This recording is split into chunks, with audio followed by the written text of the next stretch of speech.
فضائے شام و سحر میں شفق جھلکتی ہے کہ جام میں ہے مئے لالائے فام آزادی. سیاہ خانائے دنیا کی ظلمتیں ہیں دوران نہاں ہے صبح یسیری میں شام آزادی. اور اس کے ساتھ ہی میں دعوت دینا چاہوں گی کاشف طارق کو کہ وہ اسٹیج پر تشریف لائیں اور ڈیبیٹ کریں.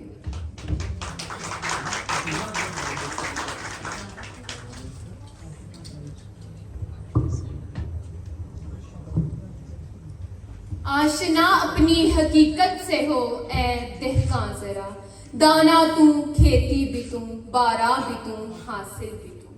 جناب صدر، معزز اساتذہ کرام اور میرے عزیز ساتھیوں، السلام علیکم. میرے لیے یہ لمحات بہت ہی خوشگوار ہیں کہ مجھے وطن عزیز کی 76ویں یوم آزادی کے موقع پر اس فارم سے وطن عزیز کی ترجمانی اور نمائندگی کا موقع میسر آیا ہے. میرے سامنے میرے وطن کی 76 سالہ زندگی موجود ہے. میں اس نسل سے ہوں کہ جس نے اس دھرتی پر جنم لیا اور ارض پاک کی آغوش میں پرورش پائی. میرے سامنے میرے وطن کی 76 سالہ زندگی موجود ہے. میرے سامنے آج یہ سوال درپیش ہے کہ کیا پاکستان ترقی کی راہ پر گامزن ہے؟ یہ ایسا سوال ہے کہ جس کے سامنے آتے ہی ہمارے لاتعداد مسائل سامنے آ جاتے ہیں. اس کے سامنے آتے ہی ہم میں سے اکثریت ایسی کہ چونک کر رہ جائے. یہ سوال ایسا ہے کہ اس کے سامنے آتے ہی ہم سب ہمارے لاتعداد مسائل سامنے آ جاتے ہیں. جناب صدر، میں اس قبیل سے ہوں کہ جو یہ سمجھتی ہے کہ پاک سرزمین ترقی کی راہ پر گامزن ہے. طلوع ہونے والا ہر نیا سورج ترقی کی نوید لے کر آتا ہے. ایسی سلطنت ترقی کی راہ پر گامزن کیوں نہ ہو کہ جہاں قدرت کی تمام نعمتیں موجود ہیں. جناب صدر، اس وقت میں کے سکوت ایسے کہ جس میدان میں اترے کامیابیوں کے جھنڈے گاڑ دے. اس کی سرحدوں کی محافظ پاک فوج دنیا کی بہترین فوج ہے. دنیا کی بہترین درسگاہیں یہاں موجود ہیں کہ لوگ بیرون دنیا سے یہاں آ کر علم حاصل کرنا اپنے لیے آزاد سمجھتے ہیں.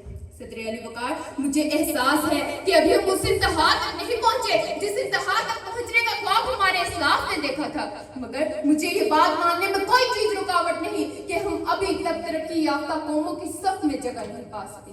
لیکن اس کا یہ مطلب نہیں کہ ہم نے تنزیلی کو قبول کر لیا ہے اور ہم ترقی اور عروج کے لیے کمر بستہ نہیں.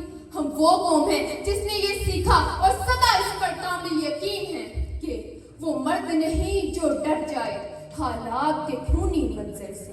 جس دور میں جینا مشکل ہو اس دور میں جینا لازم ہے. جناب صدر، ہم ڈرے نہیں، گھبرائے نہیں. ہم وہ قوم ہیں جسے اپنوں نے کبھی زخم دی اور غیروں نے بھی جس کے تن بدن پر گھاؤ لگائے.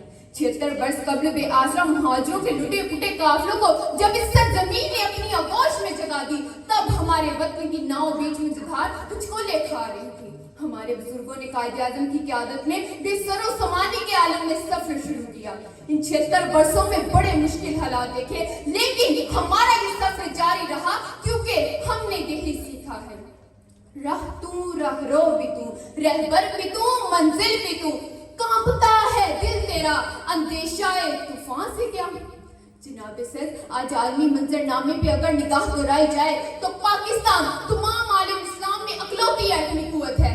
دنیا کی بہترین زراعت اور کاشتکاری میرے ملک میں ہوتی ہے. روئے زمین کا بہترین نہری نظام ہمارے پاس موجود ہے. جناب صدر، یہی وہ سرزمین ہے جس کی آغوش میں بڑے بڑے عالی دماغ پیدا ہوئے، جن کی وجہ سے دنیا بھر میں ہماری شہرت ہوئی. آج ضرورت ہے کہ ہم ترقی کا یہ سفر جاری رکھیں. صداقت، امانت، شرافت اور دیانت کے ساتھ ترقی کا یہ سفر جاری رکھیں. تو وہ وقت دور نہیں جب ہم بھی ترقی یافتہ قوموں کی صف میں موجود ہوں گے، کیونکہ فطرت کا یہی اصول ہے. کوئی قابل ہو تو ہم شان کئی دیتے ہیں، کوئی قابل ہو تو ہم شان کئی دیتے ہیں. ڈھونڈنے والوں کو دنیا بھی نہیں دیتے ہیں.